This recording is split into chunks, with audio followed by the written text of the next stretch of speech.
আসসালামু আলাইকুম আন্টি, ভালো আছেন নি? কই এনা দেখবার পারতাছি না তো। এনা কি বাসায় নাই?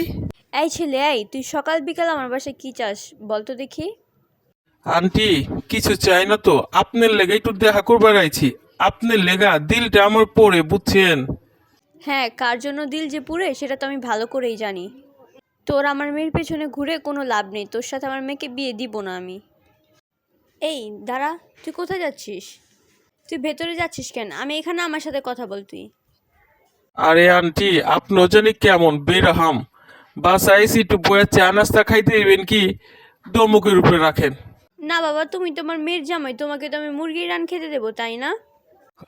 হ্যাঁ আন্টি, তাহলে আপনি ওমাইনা নিয়েছেন, শুকুল আলহামদুলিল্লাহ, তাহলে তো ভালাই হয়।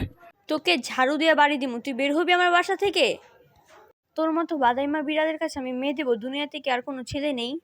নিয়ে চুপচাপ খাবারগুলো খেয়ে বিদায় হয় এখান থেকে। এই শোন, তুই আজকের পর থেকে আমার বাসায় আর আসবি না, তোর মতলব কিন্তু আমি খুব ভালো করেই জানি। আমার এত সুন্দর মেয়েটা তোর মতো বাদাইম্মা ছেলের কাছে কি আমি বিয়ে দিতে যাব?